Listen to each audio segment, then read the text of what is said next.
So really briefly, I'm going to touch on this idea of insight learning. And the reason I'm going to do it briefly is it doesn't really amount to learning. And I'll tell you why. And I'll tell you the story, and I'll tell you what's probably going on. So the idea of insight learning is there's a form of problem solving in which a solution suddenly emerges either after a period of inaction or contemplating the problem.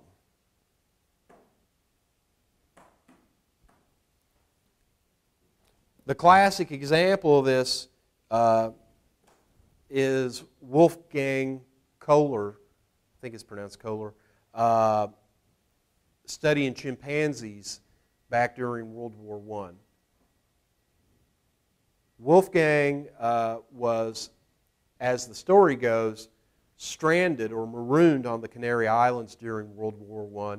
The alternate version of that story goes as he was working for German intelligence doing the U-boat thing during World War I. Pick whichever one you want. But while he was there, he studied chimpanzees.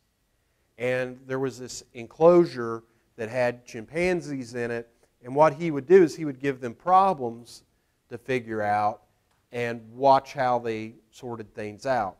The classic problem is he hangs the food, normally thought of as a banana, from the top of the cage that they can't get to with just climbing or jumping. He gives them a stick. And eventually chimpanzees will figure out to kind of do the pinata thing, right? Go after it with the stick till it knocks it down. All well and good. The big thing that Kohler is famous for in this study is he then took that food and put it higher so that even waving the stick at it, you couldn't hit it anymore. But what he did is he added a second stick that you could attach to the first one. So it's kind of stick together and have a very long stick.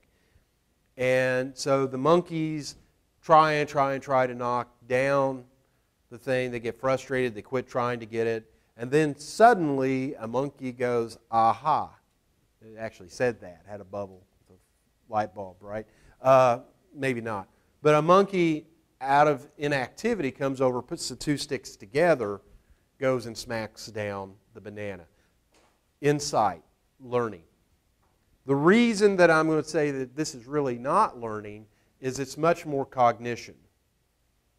And I would say this is much more like the smart unconsciousness that we were talking about in the previous chapter, letting things work out on their own. So I don't know if this is so much a form of learning as it is